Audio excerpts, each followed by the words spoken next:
मगाशी मी जे बोललो की आपलं माणसाचं जे मन आहे ते मुळातच स्थिर नसतं, कधी सतत भिरभिर सुरू असते. त्याचं एक अत्यंत उत्तम उदाहरण आमच्या या सुवर्णाने आम्हाला एका दिवशी घडवून दिलं. सुवर्ण या संगीत संकुलाच्या माध्यमातून असे जेव्हा कार्यक्रम करत असते तेव्हा आम्हा सगळ्या कलाकारांना एकत्र घेऊन ती कुठेतरी सहलीला सुद्धा जाण्याचं नियोजन करत असते. एक दिवस तिने विचार केला की आपण थोडी धार्मिक सहल करावी. आम्हा सगळ्यांना तिने एकत्र केलं. म्हणाली एक धार्मिक सहल आहे, त्या सहलीला आपण सगळेजण जाऊयात. आणि सहलीला गेल्यानंतर तुम्हाला माहिती आहे की आपण थोडीशी मस्ती करतो, मजा करतो. पण सुवर्णाच्या मनामध्ये होतं की धार्मिक सहल आहे तर मजा मस्ती जरा बाजूला ठेवूयात, आपण थोडं देवाधर्माकडे लक्ष देऊयात, मनापासून त्या देवाची पूजा वगैरे करूयात. आणि मग अशा वेळेला आपलं मन विचलित होऊ नये याकरता काय करायचं, त्याच्यावरचाही तिच्याकडे उपाय तयार होता. तिनं आम्हाला सगळ्यांना सहलीसाठी एकत्र केलं. म्हणाले अष्टविनायकाची यात्रा आपण करणार आहोत, देवाचं दर्शन आपल्याला घ्यायचं आहे. आणि अशा वेळेला तुम्हाला जाता येताना जर एखादी छान मुलगी दिसली तर तुमचं मन विचलित होऊ नये याकरता मनातल्या मनामध्ये हरिओम हरिओम हरिओम असं 3 वेळा म्हणा, म्हणजे तुमचं मन विचलित होणार नाही. आम्ही सगळेजण म्हणालो ठीक आहे, हरकत नाही. आणि मग आम्ही सहलीला निघालो. 2-3 गणपती झाले. एका गणपतीच्या मंदिरामधनं आम्ही बाहेर पडत असताना अचानक मी मोठ्याने हरिओम हरिओम हरिओम असं म्हणालो. आणि आमचा संदीप, ज्यानं आत्ता गाणं सादर केलं, तो पटकन म्हणाला कुठं आहे कुठं आहे कुठं आहे. म्हणजे कितीही म्हटलं तरीसुद्धा आपलं मन काही थाऱ्यावर राहत नाही. आणि प्रेमाच्या बाबतीमध्ये तर ते घडतंच घडतं. अधीर मन झाले, भरून घन आले. आणि त्या अधीर मनातून मग काय होतं बघूया, पुढचं गाणं ऐकूया.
मंडळी, हे गाणं जेव्हा सुरू झालं तेव्हाच आपण टाळ्यांचा गजर केलात.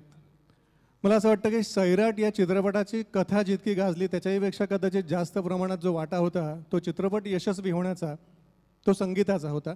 आणि अजय अतुल यांचं जे संगीत आहे ते संगीत जर आपण बघितलं तर ते वाद्यांची प्रचंड अशी रेलचेल त्या सगळ्या संगीतामध्ये आपल्याला बघायला मिळते. आणि आज तशी इतर वाद्यांची फारशी रेलचेल नसताना किंवा तशी वाद्य नसताना सुद्धा त्या सगळ्यांचा जो भर आहे तो केवळ 2 किंवा 3 वाद्यांवरती या तिन्ही वादक कलाकारांनी तोलून नेलेला आहे. म्हणून त्यांचा मी थोडक्यात परिचय करून देणार आहे. माझ्या डाव्या हाताला सिंथेसायझरवरती वाद्य जरी सिंथेटिक असलं तरी सुद्धा त्यातनं सूर किती नैसर्गिक येऊ शकतात त्याचं उत्तम उदाहरण प्रशांत महाले सिंथेसायझरवर. तिकडे पलीकडे हँडसोनिक नावाचं एक वाद्य आहे, त्या वाद्यावरती हुकूमत असणारा आमचा मित्र फारुख वीरजादा.